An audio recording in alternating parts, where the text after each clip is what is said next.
Hey Diz, let's talk about the cognitive health crisis, or the mind crisis. A critical component of the mind crisis is that we are all targets of the most sophisticated and well-funded divide and conquer operation of all time.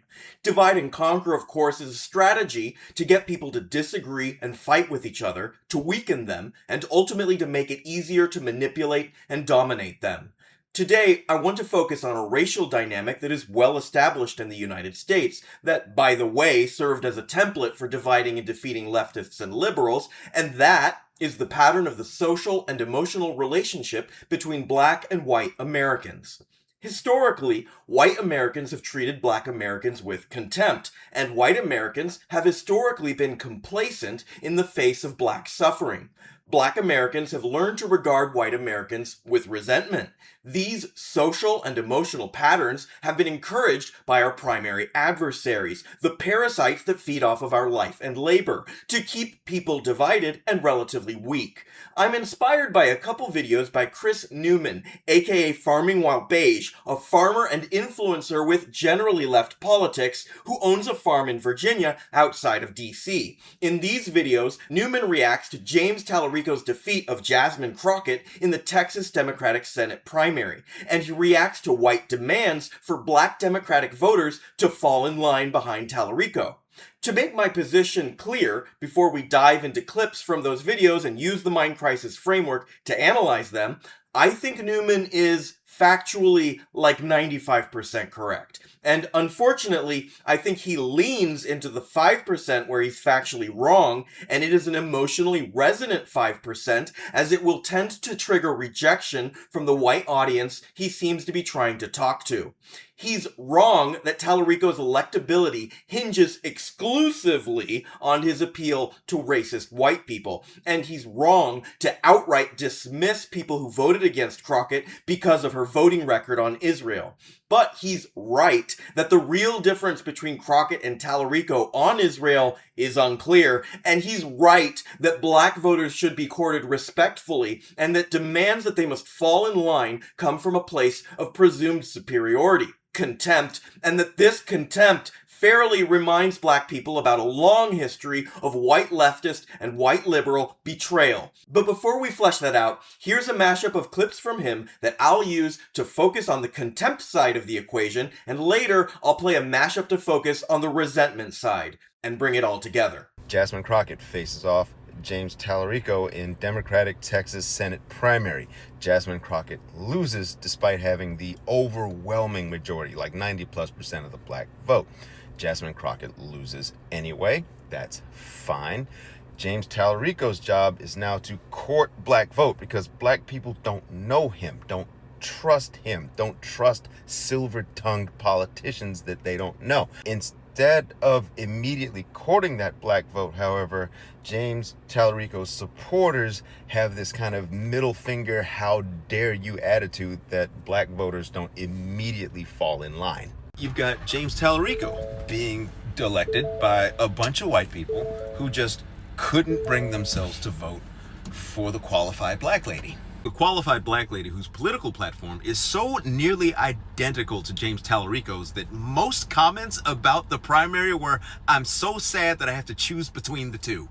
And go on ahead and miss me with the whole Jasmine Crockett is an APOC shill thing, because I will take her trip to Israel and raise you Talarico's Sheldon money. I'm gonna say this for you real slow because white people have a hard time with this. James Talarico's electability in the general election hinges exclusively on his appeal as a white man to racist white people. Newman makes an accusation that black people expressing skepticism of Talarico are being treated with contempt online. He says white people are demanding that these black people fall in line instead of doing the work of making the case for Talarico and courting black people respectfully. As a reminder, in the mind crisis framework, contempt functions as a core social-emotional pattern that protects established power. Newman focuses on a racial dynamic. This is a well-established historical dynamic. Black people are often treated with contempt by white people. Some of that contempt is sadistic and obvious, but that is not the case in most acts of contempt. While some white people act sadistically toward black people, in most cases, when a white person treats a black person with contempt, it's delivered with a dismissive attitude. This contempt looks more like smug superiority than sadistic superiority. Most white racism looks like smugness or complacency rather than sadism. This can be difficult for people to accept, and it relates to one of the fundamental ideas in the mind crisis framework. Our consciousness has blind spots, and our minds are capable of filling in the blanks. Often, when a white person treats a black person with smug superiority, that white person has little to no insight into their own racism. The idea of racism in our society is treated as a deplorably irredeemable quality.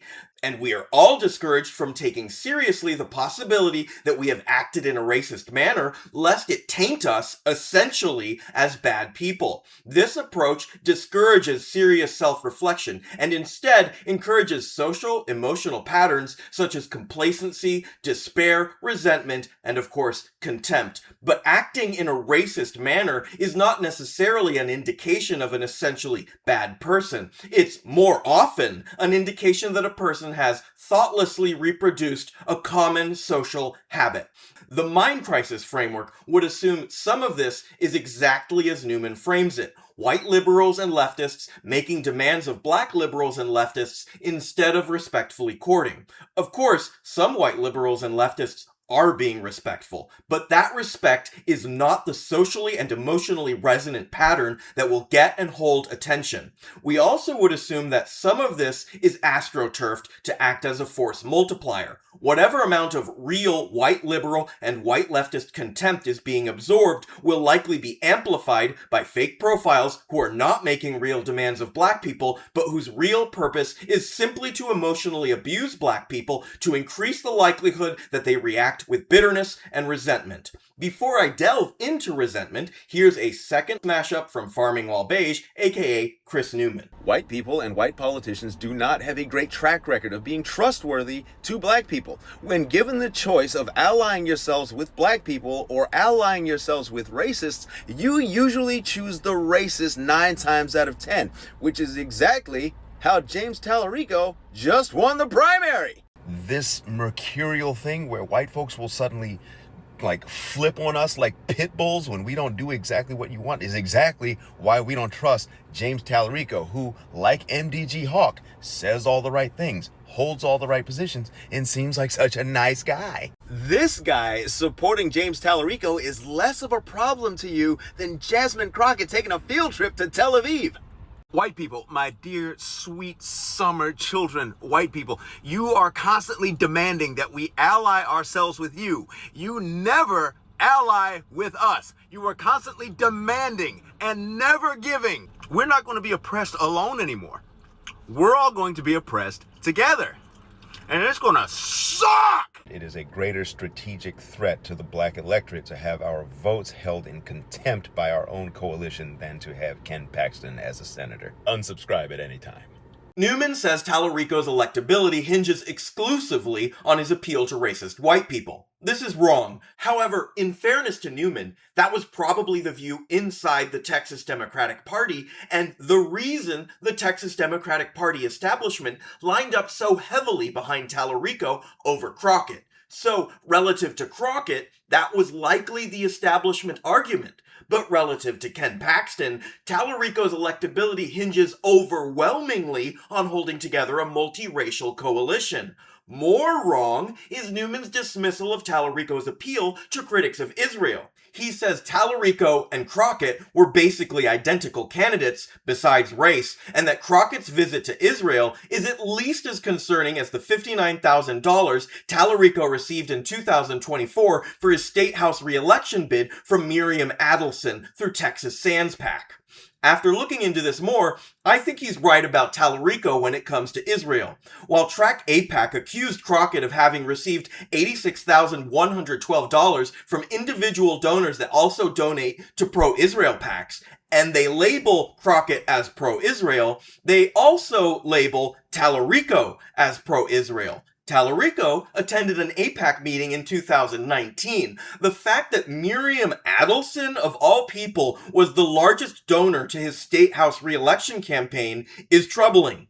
And, like Crockett, Talarico uses slippery language when discussing Gaza and does not name Israel's actions there a genocide. Like Crockett, Talarico fails this legitimate litmus test. But I disagree with Newman's implication that people who perceive Talarico as better on Israel should be disregarded. The fact is, Crockett was given a middling rating from Palestinian advocacy groups. For example, she was given a C grade from Americans for Justice in Palestine Action. And the fact is that a middling grade for a US politician is a bad grade because US politicians are graded on a curve, and that curve reaches hell. Crockett was probably right when she said the real difference between her and Talarico on Palestine was the fact that she had a voting record and he didn't. But that's it right there, isn't it? She has a voting record on Israel and it sucks. Not all voters have the time and inclination to parse through all of this. And the fact is that she had a voting record on Israel and Palestine and it sucked, and that has had consequences for her. But to Newman's point, it is very likely Talarico will end up with a middling genocide collaborator record himself. At least if the conditions haven't changed enough to pressure him to be better than that. And that is true too. He could end up having a better record because the politics of the Democratic Party's base have improved on this issue. That remains to be seen, and he has an election to win first. And to be clear, that could have been true of Crockett too. Any politician looking for a middle ground with genocide might be swayable. Of course, it's a hell of a thing to have to sway someone on. It's the sort of effort that can turn into resentment. My point here is that while the perception of Talarico being better on Israel and Palestine seems to be false, the fact that Crockett was weak on this issue because of her voting record is fair.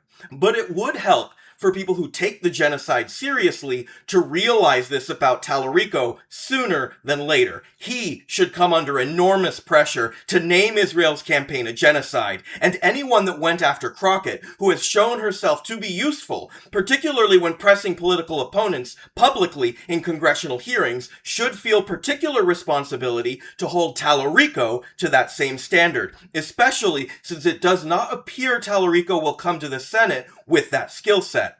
For those who care about taking away American support for Israel's genocide, it would help to empathize with black voters who fairly didn't see Talarico as an improvement on this issue. They saw ideologically similar candidates, but one, Crockett, had a proven, useful, relevant skill set, and one, Crockett, had ties and obligations to black Texas communities. It made sense for them to prefer Crockett. It would be wise, when they are courted, for that to be acknowledged.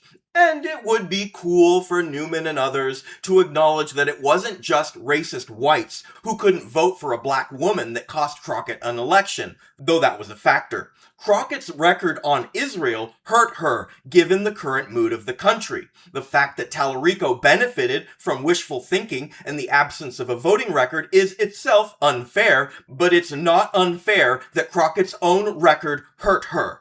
That said, it's fundamental that the winners in this case move first to acknowledge errors and acknowledge the contempt being absorbed by those voicing concern about Talarico and how the election went, and acknowledge black voters' legitimate concerns regarding racism in the coalition. And these acknowledgements must be given freely regardless of outcome, because whatever happens in the election, there are relationships that must be protected going forward. That would go a long way in establishing a context in which a historically and thoroughly betrayed group can more comfortably acknowledge their own errors and resentment.